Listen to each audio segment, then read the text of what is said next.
ብልሁ ሰው ሁል ጊዜ ራሱን ሲጠይቅ፣ ሞኝ ግን በተቃራኒ ሌሎችን ይጠይቃል። በእያንዳንዱ የሰው ልጅ ነፍስ ውስጥ ትርጉምን፣ አላማን፣ ጥቅምንና እሴትን ፍለጋ አለ።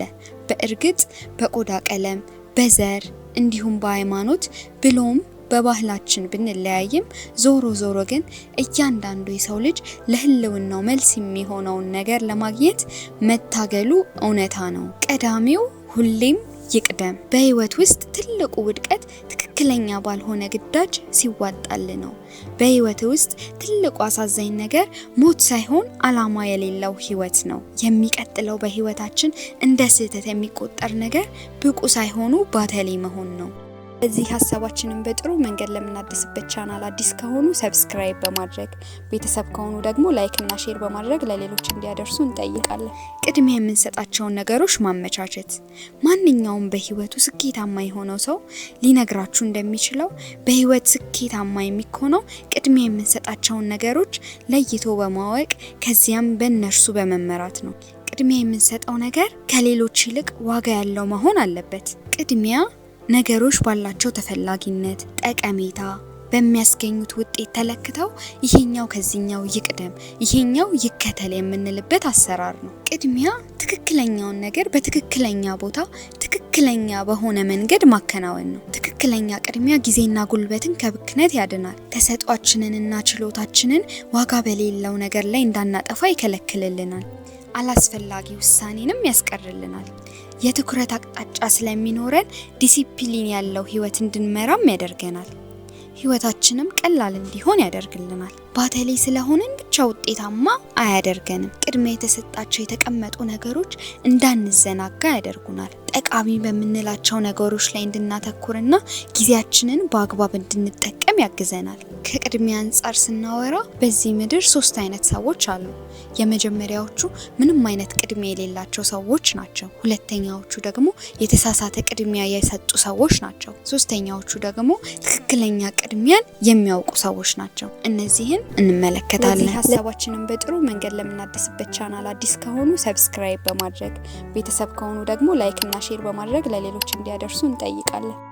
ቅድሚያ የሚባል ነገር ሳይሰጡ የሚካሄድ ህይወት በግምት የሚኖር ሲሆን በዚህ አይነቱ ህይወት ውስጥ ሰው ያለ ምንም አላማ ዝም ብሎ ከቀን ወደ ቀን ከአመት ወደ አመት በባዶነት የሚኖርበት ነው። እንደነዚህ አይነት ሰዎች ሁሌም ቢሆን ጊዜያቸውን አላግባብ ነው የሚያባክኑት። ጠቃሚ ባልሆነ ነገር ላይ ትኩረት የሚያደርጉም ናቸው። ወደማይረባ ወደማይጠቅም ነገር ይመራሉ። መጨረሻቸውም ውድቀት ይሆናል። በተሳሳተ ነገር ላይ ቅድሚያን መስጠት ደግሞ የማይሆን ነገር በመፈለግ አንድ ሰው ያለውን እንዲያጠፋ አሊያም የተሳሳተ ግዳጅን በስኬት በመወጣት ብኩን እንዲሆን ያደርገዋል። በኤደን ገነት ውስጥ አሁን የምንወያይበት ቅድሚያ የሚባለው ነገር ችግር አልነበረም። አዳምና ሔዋን ከእግዚአብሔር ጋር የገቡትን ቃል ጠብቀው በፍጹም ታዛዥነት እስከተራመዱ ድረስ ጌታ አምላክ የሚያስፈልጋቸውን ሁሉ ያደርጋልና ምንም ችግር አልነበረም። የሰው ልጅ በወቅቱ ኑሮዬን እንዴት ላሸንፍ ብሎ አይጨነቅም ነበር። ከውድቀት በኋላ የሰው ልጅ ከእግዚአብሔር መንግስት ይልቅ የራሱን የግል ፍላጎት በማሟላት ተጠመደ። ምግብ፣ ልብስ፣ መጠለያ፣ ከለላ፣ ደህንነት ጠብቆ ማቆየት፣ ለራስ ዋጋ መስጠት፣ ጥቅምና ዋጋ በሚባሉ ነገሮች ተያዘ። የሰው ልጅ የማያልቅ ፍላጎቶቹን ለማሟላት ሲል ቀደም ሲል ከፈጠረው ፈጣሪው በመንፈስም ሆነ በአካል ተለይቷል።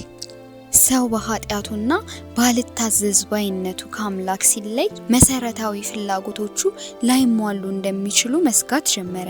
የምንጨነቀው ትክክለኛ ያልሆኑ ወይም አለቦታቸው የተሰጡ ቅድሚያዎች ስላሉን ነው። መጽሐፍ ቅዱስ ማቴዎስ 6 ከ25-34 ሲናገር ስለዚህ እላችኋለሁ ስለ ኑሯችሁ ምን እንበላለን፣ ምን እንጠጣለን፣ ምንስ እንለብሳለን በማለት አትጨነቁ። ሕይወት ከመብል ሰውነት እስከ ልብስ አይበልጥምን? እስቲ የሰማይ ወፎችን ተመልከቱ። አይዘሩም፣ አያጭዱም፣ በጎተራም አያከማቹም።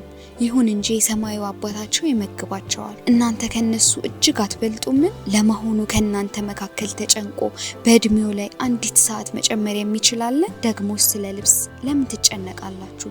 እስቲ የሜዳ አበቦችን ተመልከቱ። አይለፉም ወይም አይፈትሉም።